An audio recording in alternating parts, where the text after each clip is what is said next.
আসসালামু আলাইকুম। সবাই কেমন আছেন? আশা করি সবাই ভালো আছেন। কিন্তু আমি দেশের একজন নাগরিক হিসেবে ভালো থাকতে পারলাম না এবং একজন বাবা হিসেবেও ভালো থাকতে পারলাম না। কারণ আমাদের দেশের এখন নিত্যদিনকার ঘটনা হয়ে উঠেছে গুম, খুন, ধর্ষণ। যেমন আজকের ঘটনা বলি, ৮ বছরের শিশুকে ধর্ষণ করে নির্মমভাবে হত্যা করা হয়েছে।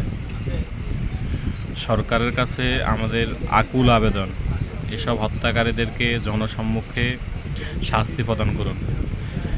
একটা আসামিকে শাস্তি প্রদান করুন, দেখবেন দেশের বাকি যারা আছে সমস্ত খারাপ লোক সবাই ভালো হয়ে যাবে। আর অতি দ্রুত সংসদে হত্যা এবং ধর্ষণের সর্বোচ্চ শাস্তি নিশ্চিতকরণ দাবি আইন পাশ করুন এবং ইসলামে ধর্ষণের যেই শাস্তি আছে ওই শাস্তির আইন পাশ করুন। দেখবেন ইনশাল্লাহ এদেশে ধর্ষণ শূন্যের কোঠায় নেমে আসবে। পরিশেষে একটাই কথা বলতে চাই, যারা বাবা আছি আমরা, আমাদের যাদের সন্তান আছে, আমরা এখন বর্তমানে কেউ নিরাপদ নয়।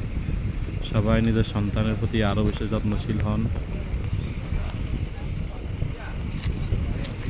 এবং নিজের সন্তানের প্রতি আরও খেয়াল রাখুন। সবাইকে ধন্যবাদ। আসসালামু আলাইকুম।